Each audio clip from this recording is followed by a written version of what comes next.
joining us on another episode of AskJMO.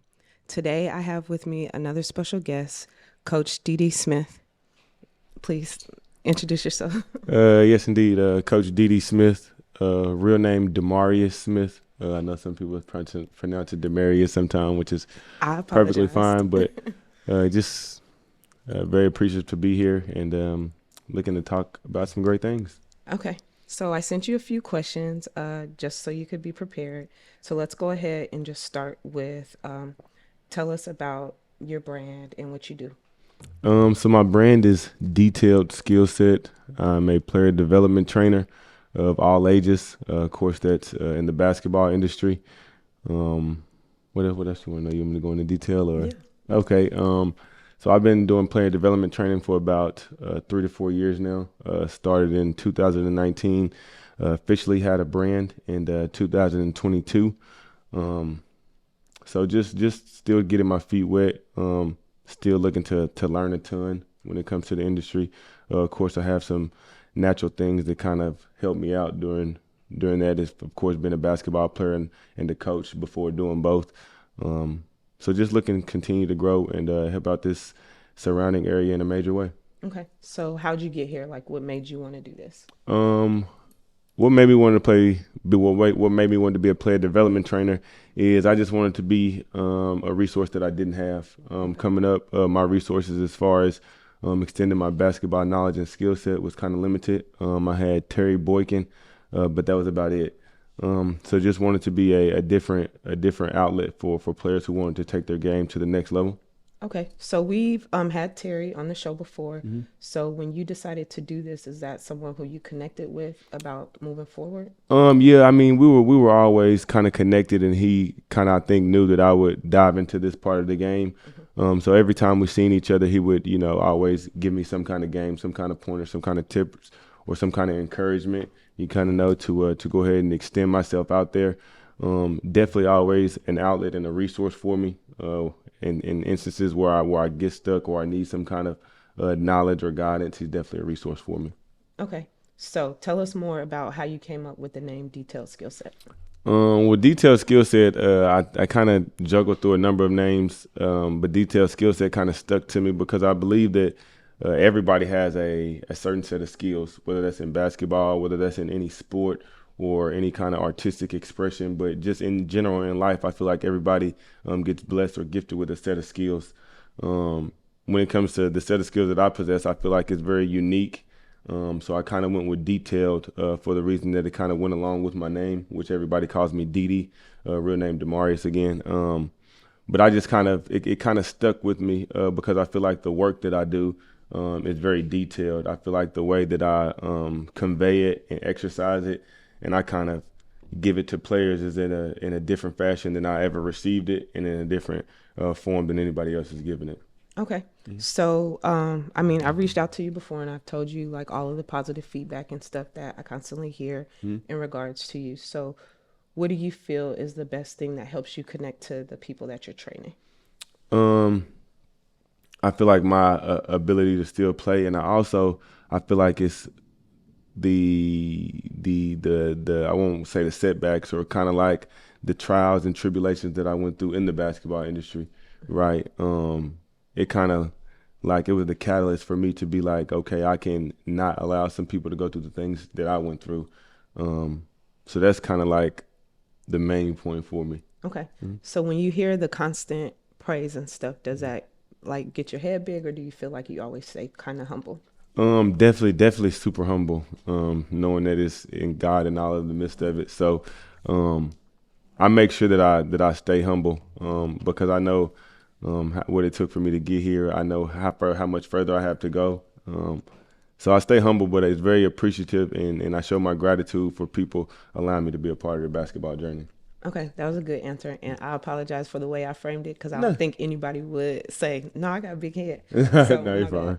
All right, so well, you kind of answered all these too early. Okay, what is one of the biggest barriers that you have faced as a trainer, a coach, and a player? Um, I think it would be the different type of ways you have to connect with different players to get the best out of them. Okay. As a leader, You get people to do what they don't want to do to achieve what they want to achieve, and I feel like that's kind of my niche as being a leader. But the biggest barrier is finding that connective device, whether that's past experiences, whether that's similarities or things like that. Just finding that is sometimes tough because you want to get the best out of a player because they're coming to see you. So it's like you're guiding them. So it's like, what are they getting from you? And if they work out with you and they don't get anything, how well you are as a leader or as a trainer. You know what I mean? So just finding new ways to connect with kids and kind of being open about that. You know, some people is like, this is the way I do it. You know, myself personally, I want to continue to find new ways to connect with different kids. Okay. So have you ever just had a kid that you felt like you couldn't connect with? I have. I have had a kid that I feel like I didn't connect with, but I was still able to push him. You know Okay. what I mean? And sometimes that's a little tough because as much as I want to connect with every kid, I'm not going to connect on that level with every kid, but I still want them to be able to take something from me, whether that's basketball or just a piece of advice or something. Like when we encounter, I want you to be better from when you first encountered me. Okay.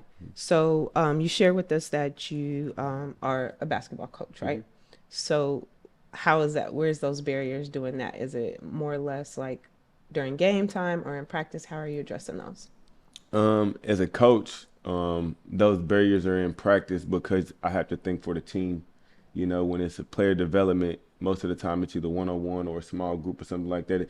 It's never as much as it is as a coach. You know what I mean? So the barrier is finding that happy medium between how to coach the group as a whole, from ranging from your best player to your worst player. Like if I'm coaching the things to my worst player, is it helping my best player? And if I'm coaching things to my best player, is it reaching the worst person in the group? You know what I mean? So just finding that happy medium of having healthy communication and using the right, I guess, tools to get the best out of the entire group rather than just targeting the best or just targeting the worst. Okay. So how do you make the team feel like a team and not just players? Um, Definitely, it's more so about character building and stuff like that. Finding things that the kids like to do outside of basketball, making sure that they're actually pulling for one another off the court. So I do a lot of team building exercises. Right, the better we are as a unit, the better we're gonna be once we get in these battles, trying to conquer some stuff. So I really feel like it's to get the unit on the same page. Um, they have to go through some challenges together in basketball, but they also have to go through um, some uncomfortability as far as getting to know each other off the court, as far as allowing themselves to be vulnerable, not putting too much pride in the way and stuff like that. So I do a lot of character building stuff when it comes to my teams. Okay. So does that also translate to when you're a player, when you're playing? Yes, Okay. yes. As a as a player, and most of the time I'm playing point guard, so I'm kind of like the leader on the team, and just my character is kind of I kind of like demand the leadership role on most of the teams that I play on. I don't have a problem with following or co-leading or anything like that, but I do think I'm a good leader, so most of the time I take on that role. It's kind of the same thing, making sure you're reaching the guys in a healthy manner so you can get the best out of them. I feel like at a professional level, sometimes competition can kind of distract you a little bit. So just making sure the guys are still on the same page and that we're producing in a healthy manner. So Okay. So did you always feel that you were a leader? no, no. There were times that I didn't know I was a leader and I was leading and I'd be leading in the wrong directions. Okay. And it took a college coach to tell me that, for it to kind of dawn on me that I've been blessed with a set of skills that at time I couldn't even recognize. So once I was able to identify and recognize them, it helped me lead in the right manner. Okay. So do you help others see that? Like, do you see that in some of the kids that you're coaching or that you've trained? Definitely, definitely. And like I said, it's always about more than basketball with me. So the things that they're well at, you know what I'm saying, I'm gonna pull out the best in them. But the things that they're also not good at, I'm gonna help them recognize that so that they can know some things that they can work on. You know what I mean? At my age, well, at the age that I was at when they were in this position, I didn't think that I recognized it, and sometimes I feel like I wish I would have recognized it a little bit earlier. So just helping them identify some of their characteristics that can strengthen their basketball skill set and mindset. I kind of pinpoint that, but then I also pinpoint the things they need to work on. Okay.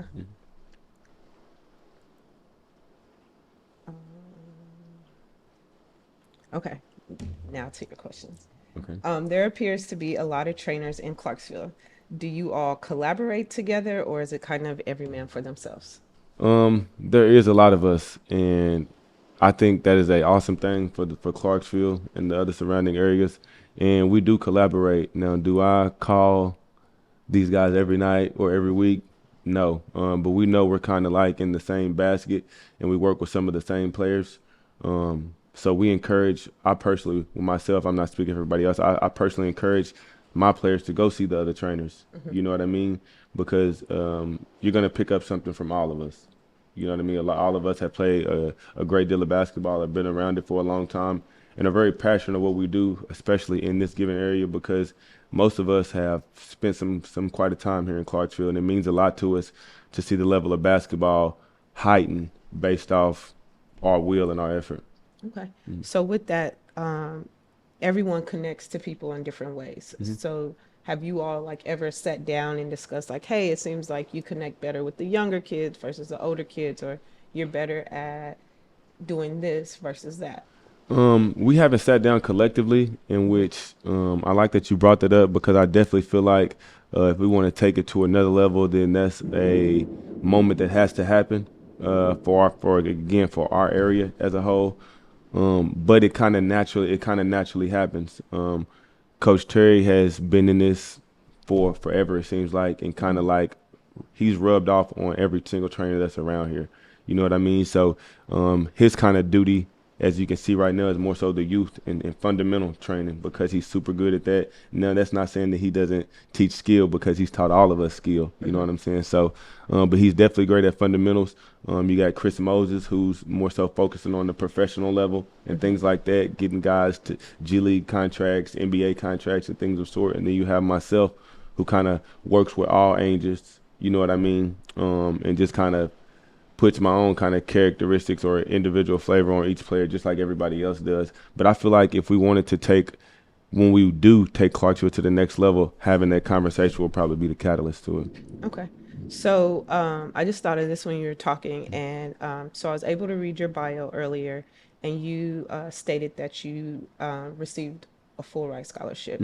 So Coach Anya was on here the other day, and we were talking about how right now it just appears, probably in the last few years, that there's more girls being offered these scholarships and committing to schools than the young men in the area. Do you want to comment on that? Um, Yeah, and it the scholarship wave kind of ebbs and flows based off, you know what I'm saying, the makeup of some of these generations and classes and stuff like that. The girls are having their way right now in Clarksville, and that's good because it hasn't always been like that. It seems like we get a wave of girls far and few. Now it's starting to get more consistent. I believe the girl basketball community is, as a whole, has taken themselves to another level based off the things that they're doing consistently. Like we have a lot of girls that are in the gym consistently, and it hasn't always been like that. And then we did have a wave of the Jasmine Schulers and all of those, and the Basharas and the Blakes and everybody like that. But I feel like it kind of peaks every now and again, but I feel like it's getting a lot more consistent with the girls actually putting the work in. So that's actually what I like to see around here. The boys are still putting the work in, but it just seems like the girls are getting the immediate reward for it right now. Okay. So you as a trainer and a coach, what can you do to kind of get the boys back in that flow? I think the boys kind of got into the social media wave. So I think it's just got to put the mindset on them that most of the work is done when nobody's looking. You know, I think since men's basketball is such a difference between men's and women's basketball as far as the following and the support for it, the guys kind of got excited about the back end and focused on the back end, the notoriety, the videos, and all that stuff. I think when the guys in this area get back to the I don't care who's looking kind of deal, I think the scholarship wave will get a lot more heavier. Okay. So how can you help that Um, transition? and helping that, it's just when you see these guys, you just gotta kind of minister to them a little bit. You know what I'm saying? Leave them with some knowledge that'll like sizzle on them and have them thinking for a few days and make them want to come back and be like, you know what, I've been thinking about that for a few days and I want to get serious about my work ethic. I feel like they're serious about the promotion of the work ethic. I think they need to get serious about the work ethic. So myself personally, I would believe just market myself more, actually make myself available more. As all trainers, we need to do that a little bit more, I believe. I feel like we have a presence, but I feel like myself personally could go a lot harder with making that resource available to some of these guys. Okay. And so what do you mean by resource? As far as making myself available, saying, hey, look, we're going to be in the gym on Tuesday, Thursday, and Saturday. It's going to be available whether you're there or not. So people are going to be here getting better. You know what I mean? And that kind of mindset is like, well, if I don't go, somebody else is getting better kind of deal. But I think right now they're thinking, if I don't post, somebody else is posting. Yeah. Nobody really cares about posts. Okay. So, what you saying having more of a schedule available. So, also that's another thing in Clarksville that there's a lot of trainers, but not a lot of gyms. So, what's your take on that? Um, Well, my take on that, I think that's tough, but I think again that conversation that we kind of brought up that would be the catalyst to the Clarksville area going to another level in basketball is maybe adding in some kind of other gym. There needs to be some kind of place where the kids can know that they can go every day. You know, that's available every day. The community centers do a good job of making that available, but the environment isn't as structured as it would be in another city. You know what I mean? In other cities, they have gyms galore. You know, they have resources for these kids to go to the gym any day. I feel like Clarksville may need to take that a little bit more serious Okay. rather than the trainers, because I mean we want to train every day, and doing it through the school system and things like that, there's kind of loopholes and things you got to go through, insurance and things like that that kind of puts a damper on that. But I think if we had a gym, I think that work. I think building another gym that was more so um, like for leagues and AAU games and stuff like that, like some of the other cities have, Yeah. to have the year-round leagues and stuff like that and tournaments for the youth who it seemed like they build a better pipeline for their youth than we do. Okay. And I mean, there's a lot of things at play when that comes to it. So I don't want to get anybody in trouble just in Yes, case. yes. All right. So talk to us a little bit about what CA is looking like for this upcoming basketball season. As CA, I am super excited about this year. Just because when you come off a year like we did last year, going to the Final Four, having a Division I basketball player who has the potential to be a long term pro, I feel like people kind of like count you out or say like, oh, you're about to have a down year. I feel like we're going to shock a lot of people. I feel like the culture of our team is getting right to where we need to be. It's not there yet. We still got a lot of fighting to do, a lot of bad habits to get rid of. But we'll be a dog like team. We'll be very scrappy. We're gonna play defense. We're gonna guard you like crazy, and we're gonna shut the heck out of the basketball. We got some players that can really score it, but I feel like the responsibility of scoring will be spread out to the point where it'll make our team uh, be real unselfish and team first kind of mindset. Okay. So you're with the middle school and the high school. How do you prepare your middle schoolers to transition into the high school? Because a lot of them don't understand how fast paced high Yes. school is versus middle school. Um, well, I don't really teach middle schoolers like middle schoolers.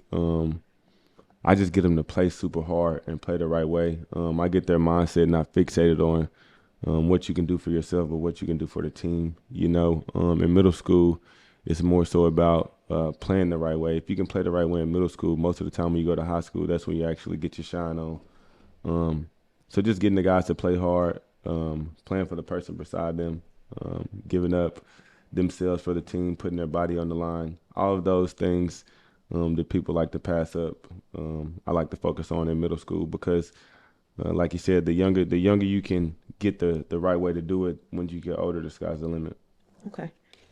Let's see. So my last guest left a question, and I was supposed to ask you at the beginning, but I forgot. Okay. So the question is, if you had a unlimited amount of money, and you were in the grocery store and you only had 30 minutes to shop, what would you buy? Unlimited amount of money and only 30 minutes to shop. I am going to go get all the fruit because I love fruit. I'm gonna juice the fruit, throw a little vegetables in there to make sure you know what I'm saying I'm good and healthy. I'm gonna go get all the water. I'm going to get all the water, all the fruit, and some turkey bacon. Okay. White turkey bacon. So no, that's the only meat you're gonna get. Yeah, I'm a fan of turkey bacon. Okay. All right. So this is AskJMO. So I asked you to prepare a question for me, but then I also have 5 envelopes for you to choose from and answer one of these random questions. So what do you want to do first? I'll choose one. Okay.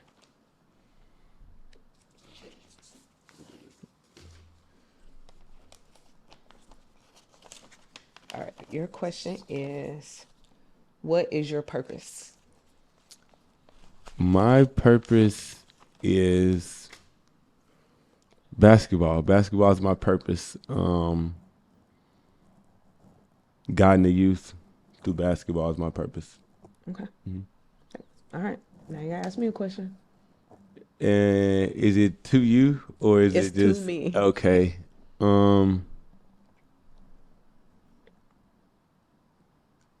In what ways can you um in what ways can you reach more people through mental health? I know a lot of people that's like a hesitant subject to talk about or to make themselves vulnerable. Um, in what ways do you think you can find new ways to kind of reach people about mental health? I think just this overall, I didn't really want to do this, but somebody encouraged me to do this podcast. And I think just, even though I'm not a big fan of constantly being on social media, I've learned that that's a major way to connect to people is being out there talking about random stuff and just connecting it to how that plays a part of your mental state. But just allowing people to know that sometimes it's easier to talk to a complete stranger than somebody you know, because there's no barriers. It's not, as far as they're not judging you. I'm just here to help you learn a different perspective as far as how to process. I'm not here to solve nobody's problems, just help them look at things differently. But I think it just needs to be talked about more in all communities, all ages. Everybody just saying, hey, maybe you should go talk to somebody. It doesn't necessarily always have to be a therapist. It could be somebody in the ministry, but I would always encourage somebody professional, because they're trained for that. And sometimes, like you said, just you didn't know you were a leader. Somebody could be leading you down the wrong path, not intentionally. It's just because they're dealing with their own demons, and that's how they process. So they think it's working for everybody else. All right. Is there anything else you want to discuss? Um, no, yeah, I do. So, as far as mental health goes in sports, you know what I mean? How can resources like myself or Coach Terry, like, how do we like present that to athletes? We're not, you know what I'm saying, trying to say that, hey, you're crazy or something like that, or I don't think you got yourself together, you know?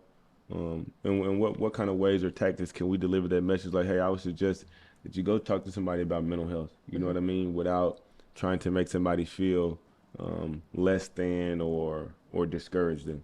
So I think anybody, especially coaches or trainers, if you're working with someone on a regular basis, you kind of can tell when they're off.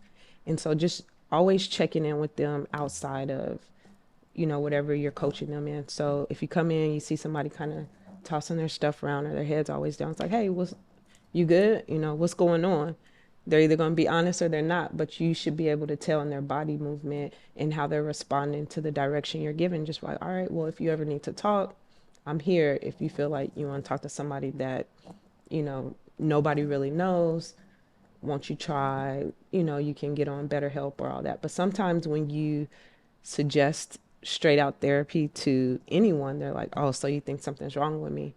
And it's just you all even having more of a positive, healthy stigma to it. Say, no, I don't think that anything's wrong with you. I just know this might be something that I'm not able to help you in. So, let's connect with someone who's probably better equipped to help you. Just like you guys promote each other to train, then, just kind of encourage them to look for someone else who is better trained in that area. But I think it's still just being able to connect. I know I've talked with Terry on a few times and be like, hey, this is what's going on. You think you can check in with them? And I was like, yeah, but they got to be willing to come. I have people reach out all the time. Hey, I want to talk to you. I'm like, okay, let's schedule an appointment. And they don't show up. Yeah. All I could do is make myself available. The hardest part is getting through the first session. Yeah. Okay. So do you do like exercises, like team building exercises and stuff like that? So like have you ever like been contracted to like come speak with and work with like a high school team or maybe like a college team, like just going to speak to them about mental health to make them more aware and inviting to it? So I've been asked. It's more or less the follow through from the facilities and the coaches. They reach out and like, hey, but it's usually during the summertime. Yes. So when school gets started, I get it. You get busy, but I mean that is something to do. The only thing about that is that I had something lined up for a whole team who they don't connect as a team. They're just very athletic, so they're doing what they got to do. But if you don't have a sound team already and a coach brings in someone to provide mental health services, they might be hesitant or they're not going to be honest. So even things like that, sometimes I just remove the coach and then ask the coach to make sure that they're doing team bonding amongst the staff, the coaching staff. Because if they're not strong, how are you going to present a strong player team? Definitely. So, all right. And I meant anything you want to discuss, not you start interviewing me. They say when you get interviewed, you got to do the interviewing. All right. But no, seriously, is there more that you want to discuss? Anything else that I wanted to discuss? I think that's about it. Okay. So what do you think is going to be the biggest competition you have this year? Well, most of the time we play a lot of the national teams. Right. So I think our biggest competition this year will be Columbia Academy. Okay. They're on the other side of our conference, returning some good basketball players. We ended up beating them last year to go on, I think, to the Elite Eight. So they'll be looking to get their lick back. So definitely looking to defend that. Okay. So is it pretty much equally yoked as far as the amount of seniors that have left all the teams in your conference? Yeah, I believe so. I believe most of the teams graduated a lot of seniors last year, and then most of the league will be young, filled with sophomores and juniors, maybe a sprinkle of seniors, but I don't think anybody will have a boatload of maturity this year. Okay, so you feel like it's an even playing field, or y'all feel like y'all got this? Yeah, it's always an even playing field. We are dogs. Okay. Okay. Well, we're cougars, but we're dogs. Yeah. Well, I meant like as far as you all stand out above the rest, or you feel like it's pretty much even across the board, like any team can. I feel like it's any team's game. Okay. I don't feel like there's one real front runner, but I believe we'll kind of emerge to that. Okay. So I want to give you this time to go ahead and just promote yourself and whatever you got going on. Perfect. So again, I am Coach D.D. Smith, Detailed Skill Set. You guys can visit my website at www.detailedskillset.com. I can also be reached on Instagram at Detailed Skill Set. You can reach me on Facebook at Damarius Smith. I'm never on Facebook just because I don't really do social media like that. But yeah, if you guys want to reach out to me, link with me, whether that's work out with me or just pick my brain, I'm always open for that. I will have some fall leagues coming up as well as some skill clinics, so make sure you be on the lookout for that. And I really appreciate you having me. All right. Thanks for coming. Definitely. Thanks for watching, everybody. Smash the like button and stay tuned for the next episode.